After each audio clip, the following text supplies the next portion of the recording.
Hi, நான் ராஜா மலர் பேசுகிறேன்.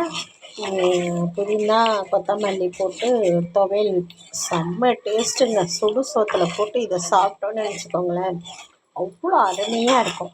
உடம்புக்கும் நல்லது. நம்ம உடம்புல ஜீரணம் ஆகலைனாலும் ஜீர்ணிச்சு கொடுக்கும். ஏன்னா பெருங்காயம் போட்டிருக்கோம், பூண்டு போட்டிருக்கோம், எல்லாமே இதில் கலந்துருக்கோம். நல்லெண்ணெயில் பண்ணணும், அப்போ தான் அதோடைய டேஸ்ட் கொடுக்கும். அவ்வளோ ஒரு சாப்பாடை வடித்தோமா, இதை கொஞ்சம் போட்டு பெரட்டி சாப்பிட்டோமா, எந்திரிச்சோமான்னு இருந்தோம்னா நம்ம உடம்புக்கும் ஆரோக்கியமாகவும் இருக்கும். அதே மாதிரி நல்ல ஒரு ஃப்ளேவர்.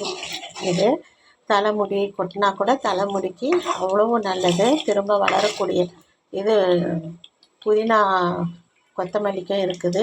அதேமாதிரி கருவேப்பிலை இந்த மாதிரியே செஞ்சு சாப்பிட்டிங்கன்னா நம்ம தலைமுடி கொட்டாது. அதேமாதிரி கருப்பாகவும் இருக்கும் தலைமுடி.